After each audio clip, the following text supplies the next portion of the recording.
ఇక్కడికి విచ్చేసిన మీడియా శత్రువులందరికీ నా చాలా I object this your honour.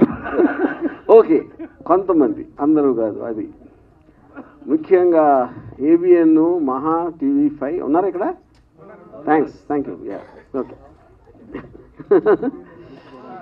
Okay, before I start, కానీ నాకు తెలిసి ఇంతవరకు హిస్టరీలో స్టేజ్ మీద మీడియా శత్రువులు అనే మాట ఫస్ట్ టైం వాడి ఉంటారు ఎవరైనా. కరెక్టా? ఇలాంటి క్రెడిట్స్ అన్ని మీకే దక్కుతుంటాయి.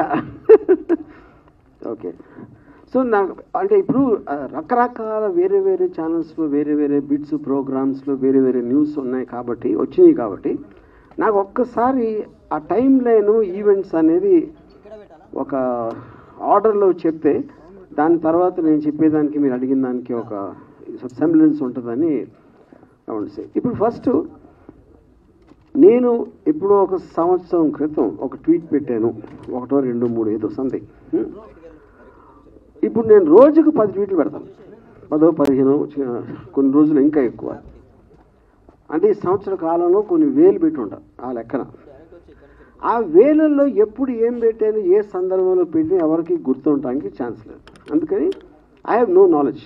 అది ఇప్పుడు రెండో పాయింట్, దాని మూలాన ఒకరి మనోభావాలు దెబ్బతిన్నాయి. దానిపైన కంప్లైంట్ పెట్టడం జరిగింది. ఇప్పుడు ఇక్కడ ఒక పాయింట్ ఏంటంటే, సంవత్సరం తర్వాత ఎందుకు లేచారు సడన్గా నిద్ర అంటే, ఓకే పాసిబుల్, నిజంగా చూసి ఉండకపోవచ్చు, తను హర్ట్ అయ్యాడు, ఓకే. దానికి సంబంధించి అది అయిపోయింది, దాని మూలాన ఏమీ జరగలేదు. ఆ టైంలో వచ్చినప్పుడు నాకు తెలిసి మీడియాలో కూడా ఏంటి ఇలా వచ్చిందా అని ఎవరన్నా అడిగినది కూడా నాకు గుర్తులేదు. అంటే ఎవరో దాన్ని పట్టించుకోండి, ఈయన ఒక్కరే సంవత్సరం తర్వాత పట్టించుకున్నారు, అదొకటి. సో అప్పుడు నేను బిజీగా ఉండటం వలన నేను ఒక డిఫర్డ్ టైం అడిగాను, ఇన్స్పెక్టర్ గారు ఇచ్చారు. మళ్ళీ ఆ టైం వచ్చేసరికి ఇంకో విషయం ఏం జరిగిందంటే, 4-5 చోట్ల వేరే వేరే వాళ్ళు వేరే వేరే డిస్ట్రిక్ట్లో అదే కేసు పెట్టారు, సేమ్ థింగ్.